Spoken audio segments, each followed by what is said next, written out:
Bonjour, vous écoutez Pause Report, le podcast qui décrypte et analyse chaque semaine l'actualité de la voile de compétition. Pause Report est produit par Tip & Shaft, le média des professionnels et des passionnés de voile de compétition. Tip & Shaft, ce sont 2 newsletters hebdomadaires en français et en anglais, des podcasts, des formations, un studio de production de contenu, une plateforme de vidéos à la demande Sailors, ainsi qu'un festival du film que vous pouvez retrouver sur tipandshaft.com. Je suis Axel Capron et je vous souhaite la bienvenue dans Pause Report. Un petit mot avant de démarrer cet épisode pour vous informer que Tip & Shaft Connect revient pour sa 9e édition le 2 avril, cette fois-ci à Lorient, plus précisément au Palais des Congrès. Au menu, une journée d'échange autour des enjeux économiques et RSE de la voile de compétition. Pour les infos et les réservations, c'est sur le site tipandshaft.com ou sur nos réseaux sociaux. Par ailleurs, le Sailors Film Festival présenté par le CIC est également de retour avec une première date pour l'édition 2025 le 5 mars au Grand Rex, avant une tournée dans toute la France, au programme des films inédits et exclusifs et sur certaines dates la présence des marins sur scène. Infos et réservations sur le site sailorsfilmfestival.com. Bonjour à tous et bienvenue dans le 201e épisode de Pause Report, le podcast hebdomadaire de Tip & Shaft qui explique, décortique, décrypte et analyse l'actualité de la voile de compétition sous toutes ses coutures en compagnie des meilleurs experts. La 10e édition du Vendée Globe est encore au programme de cet épisode puisque nous recevons une invitée.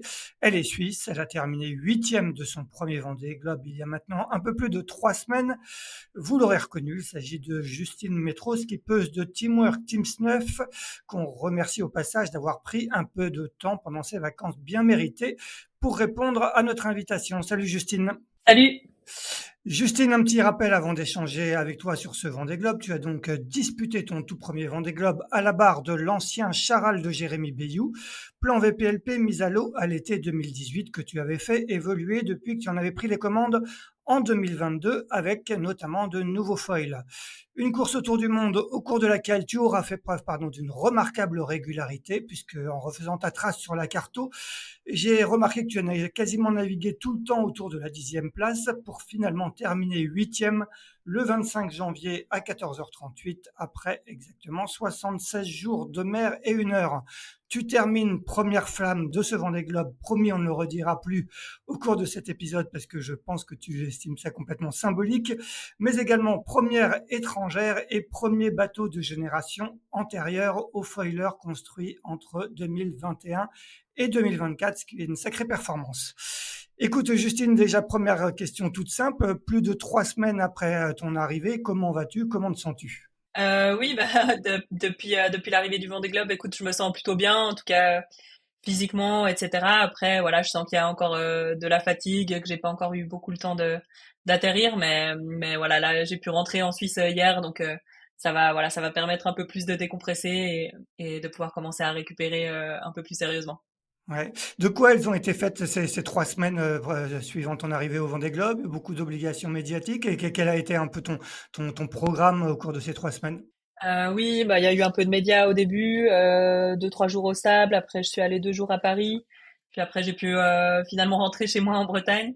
Et puis voilà, bah il faut un peu de temps quand même pour ratterrir, reprendre ses marques. Il y a un peu de gestion administrative, commencer à réorganiser la saison suivante. Et puis, eh ben il y a le bateau aussi qui est revenu à Lorient 15 jours après mon arrivée au sable. Donc voilà, on l'a sorti la semaine dernière. Donc là, il est rentré en gare.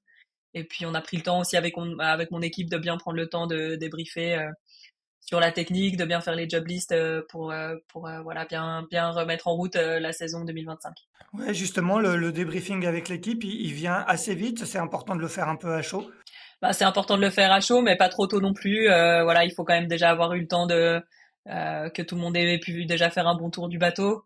Et voilà, on a pu revenir sur les différentes avaries que j'avais pu avoir pendant le Vendée Globe et sur peut-être les petites choses qu'ils avaient vues en plus.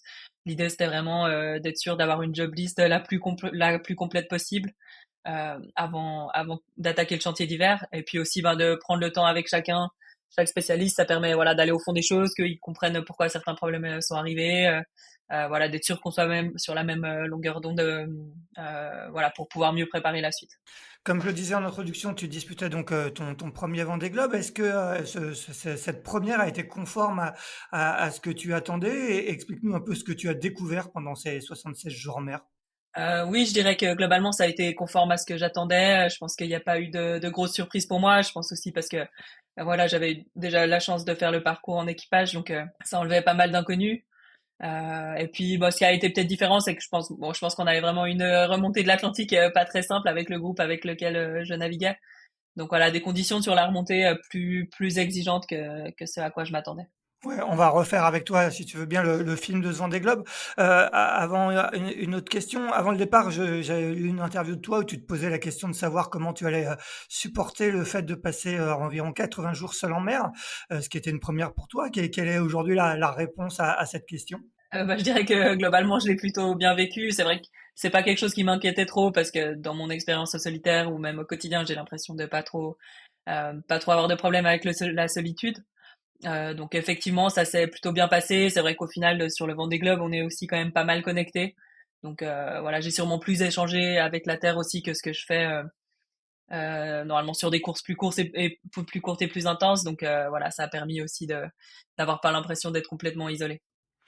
Ce que je disais tout à l'heure, tu as une préparation donc, qui a démarré en 2022 hein, sur l'ancien Charal de Jérémy Bayou, Teamwork Team Snef. Tu as finalement eu une préparation assez linéaire avec déjà une grande régularité en termes de résultats. Quasiment, je crois que tu as eu que des top 10 sur les courses précédentes le Vendée Globe. Tu avais préparé ce tour du monde au sein de l'écurie Bayou Racing. Explique-nous qu'est-ce que ça t'a apporté de préparer cette course avec un autre skipper du Vendée Globe. C'est sûr que je pense que ça a été bénéfique, que ça m'a aidé à rentrer plus vite dans le projet et puis aussi à pouvoir, je pense avoir la régularité que j'ai eue, notamment par rapport à tout qui concerne la technique. Voilà, parce que j'ai jamais eu de gros soucis, j'ai toujours pu aller au bout des courses. Et ça, je pense que c'est aussi grâce à la continuité qu'on a pu avoir entre l'équipe de Jérémy et mon équipe qui a repris la gestion du bateau après. Voilà, l'échange de connaissances, de pouvoir se reposer sur le bureau d'études aussi de Bayou Racing. Tout ça, c'est des choses précieuses qu'on aidé pour ça. Ouais, quel était un peu ton état d'esprit du coup en partant le 10 novembre des Sables et en descendant ce chenal? Il y avait une forme de confiance justement avec cette préparation, avec les bons résultats que tu avais eus ou de l'appréhension? C'était quoi un peu l'état d'esprit? L'état d'esprit, je pense que j'étais plutôt en confiance. Après, voilà, il y avait quand même une part d'inconnu, mais j'ai essayé de l'aborder au maximum, voilà, comme si c'était une autre course, comme si c'était une course plus courte. Ou une transat par exemple. Donc voilà, de me dire que je savais à peu près où j'allais. Et puis après, mon état d'esprit aussi, c'était voilà de prendre un jour après l'autre et voilà prendre chaque jour avec ses difficultés et puis de se dire que chaque jour de passer, c'était un jour de gagner sur la course. Tu t'élances donc le 10 novembre, c'était donc ta première descente de Chenal des Sables. Quel souvenir tu en gardes de cette descente qui est toujours très attendue avec, il y avait 400 000 personnes au Sable ce jour-là, le 10 novembre. Ah oui, oui, c'est sûr que c'est super impressionnant en tout cas tout le monde que ça amène. En plus, voilà, là on a eu plutôt de la chance avec les conditions euh, pour que ce soit plus agréable et pour nous et pour le public.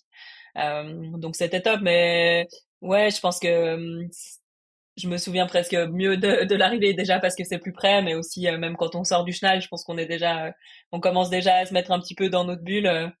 Donc voilà, mais en tout cas, c'est sûr que c'est super chouette à vivre. Et bien sûr qu'on profite un peu plus du chenal de l'arrivée parce que la course est derrière nous et à ce moment-là, voilà, c'est plus, on est moins dans la concentration et plus dans le plaisir d'arriver et de retrouver la terre. On va parler du début de la course. Premier tronçon, tu es dans le coup, hein, puisque je crois que tu es neuvième à l'équateur. Raconte-moi un peu cette première partie de Tour du Monde.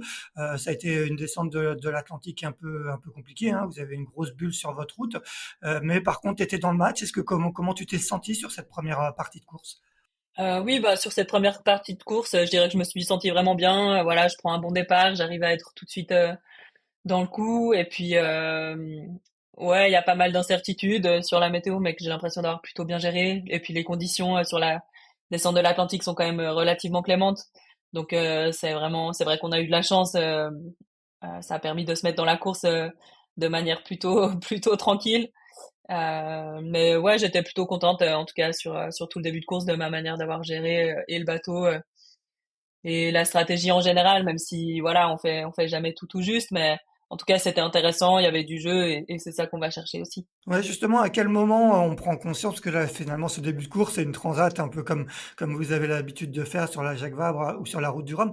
À quel moment on commence vraiment à prendre conscience qu'on est vraiment parti pour un tour du monde? Bah, je dirais que c'est dans la tête quand même un peu dès le début parce Ouais, que typiquement on a un moment de vent fort au Cap Finistère et là bah je pense qu'on est en tout cas moi j'étais quand même pas mal dans la gestion de vraiment pas vouloir prendre de risques de vraiment bien anticiper les manœuvres voilà on se dit que c'est pas là que la course va se jouer voilà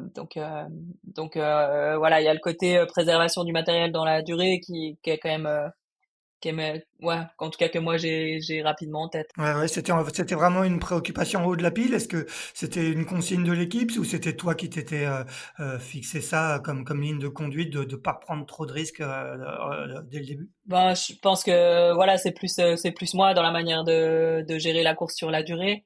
Voilà, bah, parce que moi j'ai pas l'expérience aussi de savoir Bien sûr. comment un bateau va vieillir en 80 jours. Donc voilà, c'était nouveau pour moi en tout cas ce côté-là, ouais. Après l'Équateur, vous avez eu le droit à une bonne descente assez rapide, même très rapide, entre le Brésil et Bonne-Espérance, hein. Il y a eu des conditions très engagées. Pour beaucoup d'ailleurs racontent que c'était peut-être à ce moment-là qu'ils ont eu les conditions les plus engagées sur ce Vendée Globe.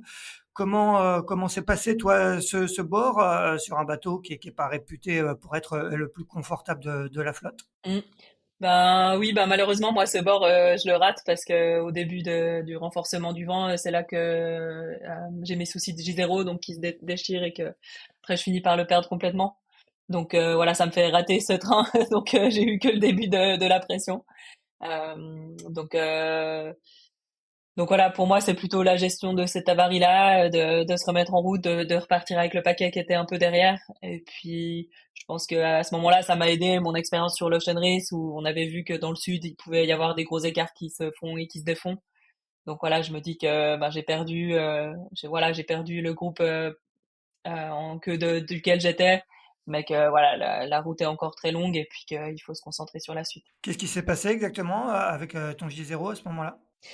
Bah, c'est une voile qu'on avait dû reprendre sur la chute parce que la chute tenait pas très bien. Donc il Ouais. y avait deux pinces et en fait les pinces ont pas été bien faites. Il y a eu une erreur en atelier.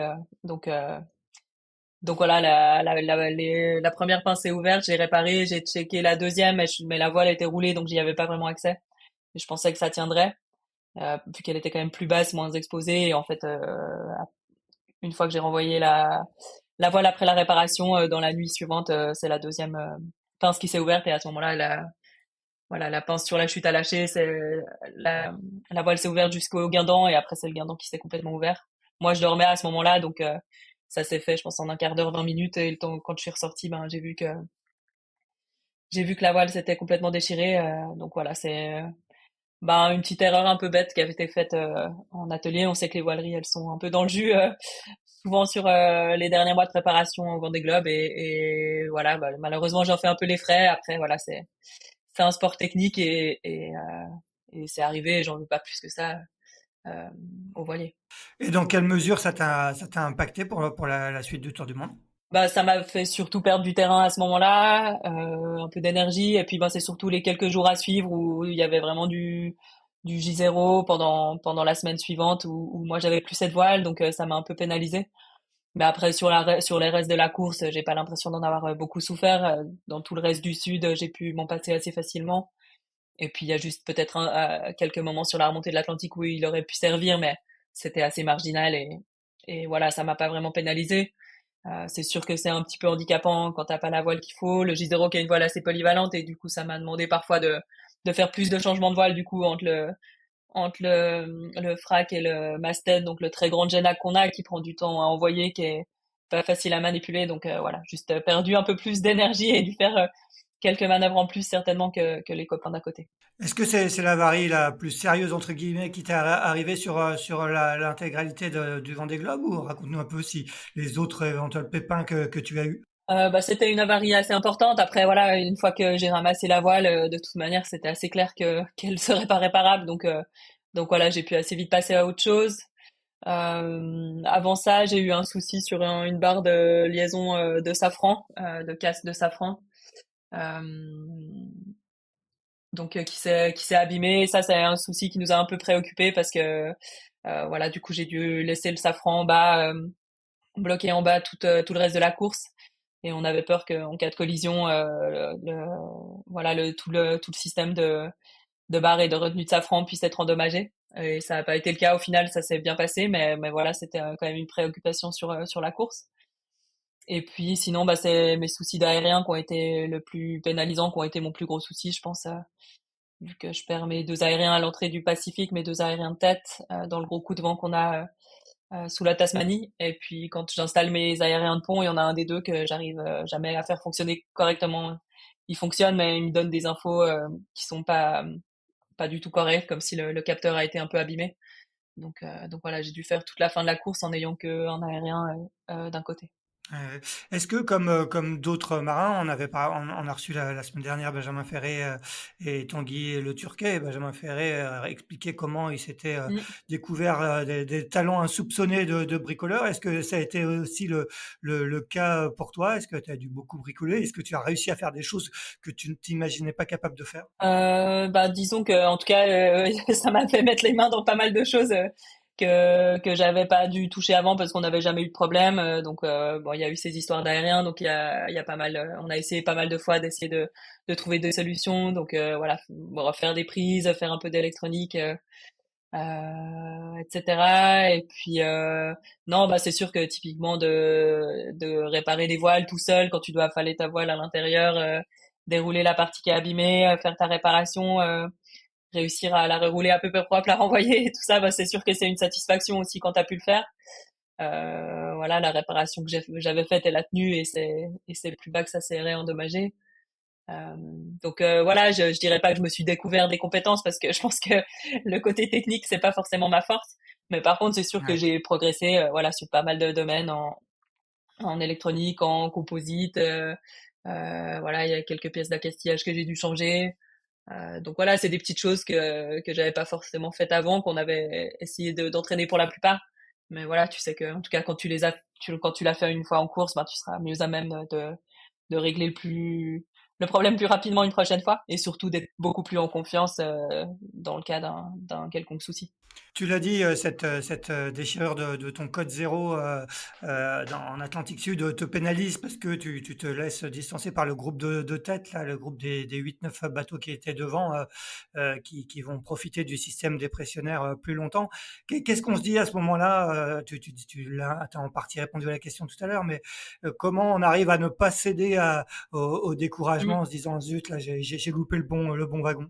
Oui, bah c'est sûr que voilà, je crois que si je dis pas de bêtises, quand ça m'arrive, Paul Meillat, il doit être une trentaine ou cinquantaine de mille devant, et puis ils finissent à plus de 600 000 devant moi. Donc donc voilà, je pense que comme je disais, mon expérience sur l'Ocean Race, ça m'a aidé à relativiser parce que sur le Tour du monde en équipage précédent, il y a un moment donné où Holcim a 1000 milles d'avance sur tous les poursuivants et puis tout le monde revient juste à côté. Donc voilà, ça m'avait montré que des écarts qu'on peut penser beaucoup trop énormes pour être rattrapés, mais peuvent se faire et se défaire malgré tout. Donc ça, je pense que ça m'a aidé. Et puis après, voilà, vu que le problème de toute manière, il était assez clair avec la voile qui était vraiment inutilisable, je pense que ça m'a aidé à me dire, bon bah de toute manière, la voile je l'ai plus, donc maintenant j'essaie de fonctionner au mieux avec ce qui me reste. Je me reconcentre sur les choses à faire. Donc voilà, maintenant je fais au mieux avec les voiles que j'ai. Je me reconcentre sur le fait de faire bien marcher le bateau. Je me réalimente bien. J'essaie de redormir un peu après l'avoir récupéré parce que tu laisses quand même pas mal d'énergie dans la bataille et puis voilà, juste remettre les choses en route. Euh, ouais. Comment s'est passé après ton entrée dans le Grand Sud? Je crois que tu étais 9e à Bonne-Espérance. Et comment se passe ton océan Indien où tu as une trajectoire finalement assez directe, hein, assez proche de la limite des glaces? Oui, bah je pense qu'avec le petit groupe du coup avec lequel je me retrouve avec Boris, Clarisse et Sam, on a une entrée de l'Indien un petit peu agitée avec le courant des aiguilles, mais pendant 2 jours ça c'est pas très agréable. Mais après on a vraiment eu des conditions plutôt clémentes sur tout le reste de l'Indien, donc je pense qu'on peut vraiment pas se plaindre parce que ça avait l'air plus engagé à ce moment-là pour la tête de flotte et aussi pour les bateaux qui étaient derrière nous.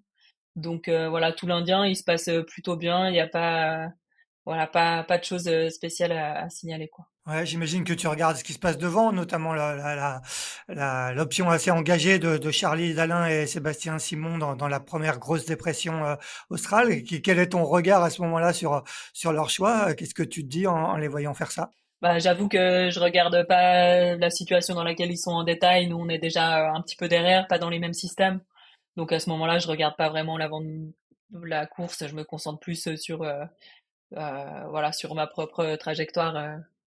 Ouais, Ouais. ça veut dire que toi, pendant tout ce tour du monde, finalement, tu étais avant tout concentré sur ta trajectoire. Est-ce que bah, forcément, il y avait des bateaux autour de toi très souvent? Est-ce que quand même, tu regardais, du coup, peut-être pas forcément les bateaux de Charlie, Sébastien Simon ou Johan qui étaient loin, pas loin devant, mais qui étaient devant? Est-ce que tu regardais forcément les bateaux autour de toi? Que tu te comparais? Comment ça se passe quand tu es avec un environnement de 4-5 bateaux assez proche comme tu l'as été pendant une grande partie de ton Vendée Globe. Oui, bien sûr. Bah, du coup, effectivement, c'est plus avec ces bateaux-là qu'on se compare. Je pense notamment à Boris avec lequel j'ai pas mal navigué. Donc voilà, on compare les vitesses aux différents classements et puis voilà les petits décalages qui permettent euh, de faire du différentiel aussi. Donc voilà, c'est plus vraiment ça que j'ai regardé dans toute la partie des mers du Sud. Et je pense que c'est plus sur la fin de course quand on commence la remontée de l'Atlantique ou un peu plus tard qu'on commence plus à regarder un peu plus voilà devant derrière parce que le classement se précise un petit peu. Mais je pense que de pouvoir, je dis en tout cas, je dirais que de pouvoir se concentrer juste sur soi le plus longtemps possible, ce serait vraiment l'idéal. Ouais, c'est juste avant l'entrée dans le Pacifique que tu parviens justement à distancer Clarisse et Sam avec laquelle tu as aussi fait une partie de l'Indien. Raconte-nous un peu les circonstances où ça s'est joué, ce creux qui a été finalement décisif sur les deux skippeuses. Ouais, bah je dirais que ce creux, il se passe un peu dans la fin de la dépression précédente, où Boris et moi, on est un peu plus décalés au sud. Donc on prend un peu d'avance, ouais, on a un peu d'avance et puis on en prend un peu sur Sam et Clarisse. Et c'est juste le fait d'avoir ces 50, 60 000 d'avance sur elle qui nous permet à nous deux, bah lui il est un peu plus devant à ce moment-là, mais qui nous permet de partir avec cette dépression et d'y rester plus facilement. Donc voilà, pour moi ça s'est plus joué avant que sur le moment même. Et moi c'est juste que je suis à cet endroit-là, je peux partir avec. Je sais que ça va pas être très drôle. Tu te dis même, est-ce que j'aurais pas dû plus ralentir pour pas prendre ce système ou pas. Mais voilà, au final ça se fait. Je suis là et du coup, bah, de toute manière, j'avance. Voilà, j'avance avec et après c'est comme ça que l'écart se fait. Qu'est-ce que ça veut dire? Ça va pas être très drôle. Ça veut dire que c'était quoi comme condition à ce moment-là? Bah, c'était 40. Moi, j'ai perdu mes aérés en cours de route, donc après, à un moment donné, j'avais plus l'info. Mais voilà, c'est 40 nœuds, 45 au reaching dans 5 mètres de mer.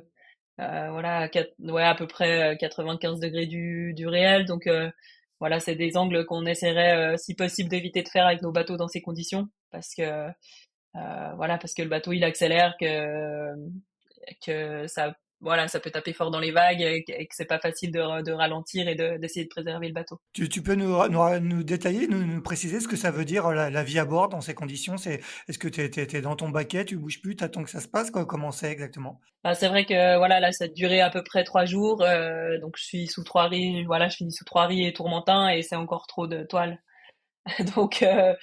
voilà, je me dis, ben j'ai pas trop envie de rouler pour garder quand même l'équilibre dans le bateau en ayant une voile d'avant et la grand voile. Donc j'essaie de trouver les autres solutions sur tous les autres paramètres sur lesquels je peux jouer pour essayer voilà, de réduire typiquement le foil, d'essayer de limiter les accélérations du bateau. Ouais, et comment c'est Mais voilà, j'avais jamais navigué dans ces conditions-là avant ça. D'accord, ouais. Tu profites du Pacifique pour revenir du coup dans le groupe de chasse qui était derrière le trio tête, même derrière le quatuor, parce que Thomas Ruyant s'était un peu échappé de ce groupe-là. Tu franchis le Cap Horn en 10e position sur les talons de Sam Goodchild et à peu près moins de 200 000 du 5e Jérémy Bayou. Quel est ton un peu l'état d'esprit au moment où tu franchis le Cap Horn? Est-ce que tu te dis que là, pour le coup, tu vas vraiment basculer en mode régate sur la fin du parcours? Quel est un peu l'état d'esprit quand déjà de franchir le Cap Horn, ton premier en solitaire, et après en termes de stratégie de régate? Bah ouais, l'état d'esprit, je pense qu'il est plutôt bon, mais bah voilà, on sait qu'on laisse les mers du Sud derrière nous, donc c'est aussi un certain soulagement. Après voilà, je sais que la première semaine, quand on est encore le long de l'Argentine, ça peut quand même être encore pas mal engagé. Donc voilà, moi à ce moment-là, j'espère encore pouvoir récupérer mon deuxième aérien. Donc c'est toujours une préoccupation que j'ai. Donc parce que depuis à ce moment-là, ça fait à peu près 2 semaines où quand je suis en bâbord à mur, bah j'ai pas d'info vent. Euh, donc c'est pas forcément simple tous les jours. Dans le sud, ça le fait parce que la prévision elle est assez juste et il y a toujours pas mal de vent, donc tu arrives à t'en sortir. Mais là, c'est vrai qu'on arrive sous les Malouines dans des conditions beaucoup plus instables et du coup, je sens que voilà, c'est plus handicapant. Donc, j'essaye de réparer cet aérien-là. On arrive à trouver une solution pendant 1 ou 2 jours et puis ça finit par me lâcher de nouveau. Donc à ce moment-là, c'est pas facile, voilà, d'accepter que je vais devoir finir la course comme ça. Voilà, sur des bateaux qui sont quand même très complexes, en ayant sur un bord pas d'infos sur la direction, l'angle du vent, la force du vent. Euh, voilà, donc j'arrive pas forcément, je pense, à être vraiment à l'attaque parce que je me sens quand même handicapée par ce problème-là par rapport à mes concurrents. Qu'est-ce que tu garderas globalement des mers du Sud? Est-ce que tu gardes des images, des sensations? Raconte-nous un petit peu. Ouais, je pense que je garde les images bah, déjà des grosses mers, de toute bah, de l'Indien aussi où il y a beaucoup d'oiseaux. Quand on est passé aussi vers les archipels, bah, vers les îles Crozet notamment. Je pense voilà, c'est au final maintenant en IMOCA ce qu'on voit surtout c'est la mer, on voit plus forcément tout ce qu'il y a autour. Euh, donc voilà, c'est surtout ça, les états de mer, la neige et puis je pense que globalement moi j'ai eu plutôt de la chance avec les conditions, mais du coup je me suis sentie plutôt à l'aise dans cette partie-là et plutôt voilà, j'ai plutôt apprécié la manière dont il faut naviguer euh, dans les mers du Sud et je me suis sentie ouais, plutôt bien. Tu as dit à l'arrivée que tu avais pris du plaisir sur ce Vendée Globe jusqu'au Cap Horn. Ça veut dire Ouais. que toute la remontée de l'Atlantique Sud, raconte-nous pourquoi tu as dit ça. Qu'est-ce que tu voulais dire par ça? Ben, je pense que les concurrents qui étaient autour de moi l'ont dit à peu près aussi, mais c'est vrai que voilà, on passe le Cap Horn, après ça repart au près, on fait du près dans 30-35 nœuds le long de la DST après du DST après les Malouines, puis après on doit voilà, moi je dois contourner une très grosse dépression où il y a voilà, il faut choisir de naviguer dans une toute petite bande entre 0 et 35 nœuds qui est assez étroite. Donc toute cette partie-là, elle est pas simple non plus quand t'as pas d'aérien sur un bord. Et après, on se retrouve dans les gros orages le long du Brésil, où c'est très actif, où les masses orageuses elles se développent hyper rapidement. Et puis en plus où ce front-là ce front orageux, il monte en plus avec nous, donc on l'a pendant plusieurs jours. Et puis après, dans l'Alizé, les conditions de mer, elles sont vraiment très dures. Voilà, c'est plus facile, mais c'est préoccupant un peu pour la structure du bateau, pour le gréement. Bah, d'ailleurs, on a vu qu'il y avait eu quelques soucis. Donc voilà, en fait, sur toute la remontée, j'ai l'impression ou en tout cas peut-être c'est moi qui n'ai pas réussi à l'apprécier, mais j'ai l'impression qu'on n'a pas eu beaucoup de jours, voilà, pas vraiment de jours de répit entre chaque fois des conditions qui étaient pas simples pour différentes raisons.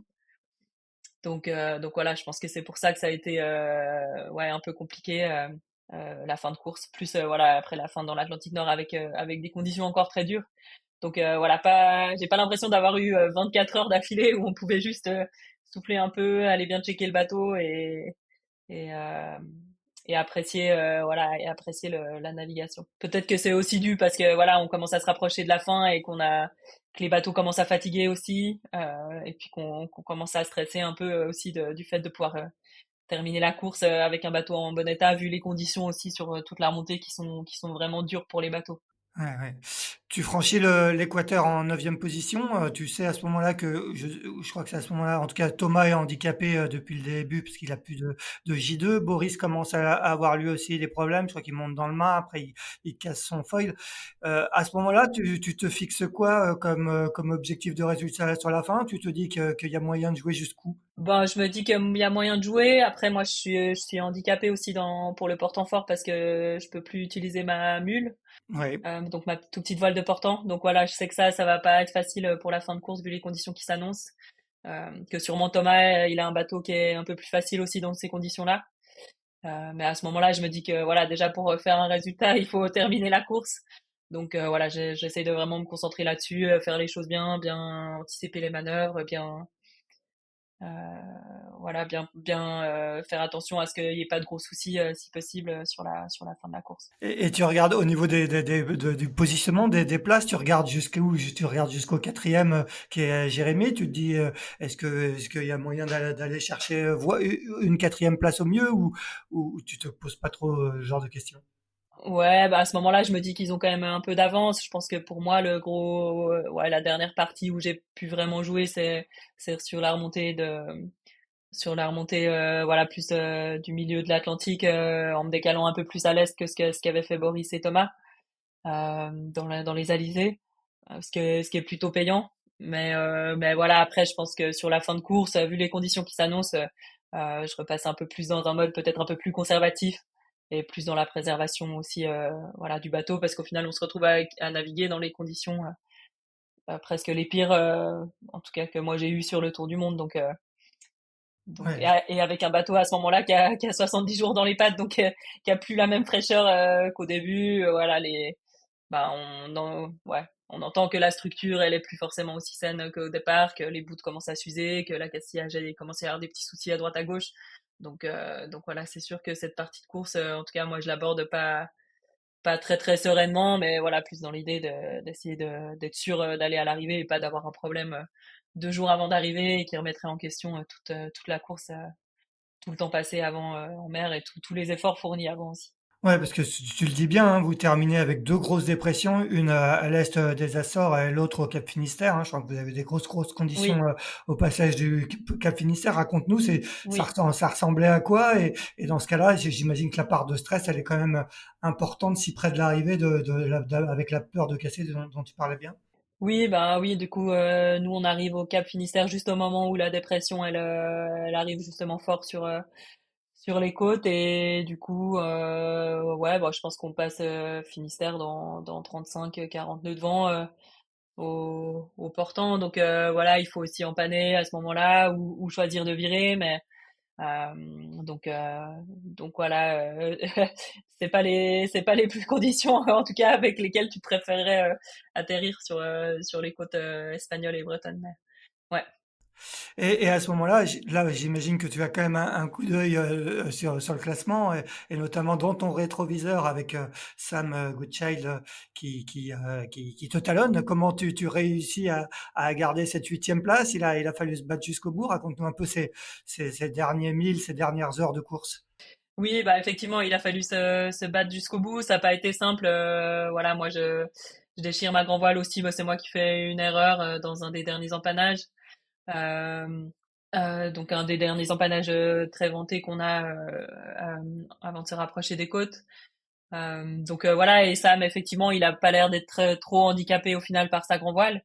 Donc voilà, c'est pas facile. Et puis les quelques heures, voilà, la dernière nuit avant d'arriver sur les sables, il y a un front qui nous passe dessus et derrière il y a très peu de vent, beaucoup de houle et puis des conditions très instables qui se installent derrière avec des fois des grosses pressions, des fois des grosses molles.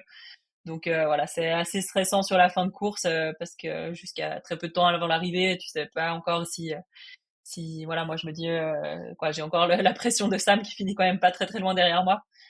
Donc voilà, assez stressant jusqu'à la fin et des conditions très instables qui font encore qu'on doit, je sais plus la dernière journée, je dois encore faire 3 ou 4 changements de voile, prise de riz, etc. Donc c'est encore hyper exigeant, voilà, physiquement et mentalement jusqu'à la fin et c'est pas juste voilà l'arrivée où tu finis sur un bord sur les derniers 100 000. Mais ouais, du coup il a vraiment fallu batailler encore jusqu'à la fin. Ouais, on voit l'image de ton bateau sur la ligne d'arrivée, effectivement, avec ce trou dans la grand voile. J'imagine que ça a été très intense. D'ailleurs, en écoutant un peu tous les marins qui sont arrivés, et je pense que tu vas nous confirmer ça, Justine, mais tous ont vraiment souligné l'intensité de ce Vendée Globe. Il y a eu vraiment de la bataille à tous les niveaux, au point que beaucoup ont dit qu'ils n'ont pas vu le temps passer. Est-ce que c'est ton cas? Et j'ai l'impression qu'il y a jamais eu vraiment de moment de répit, hein. Tu le disais, dans la remontée de l'Atlantique, t'as pas eu 24 heures où t'as pu te poser. Est-ce que c'est vraiment les sensations que tu as eues toi aussi?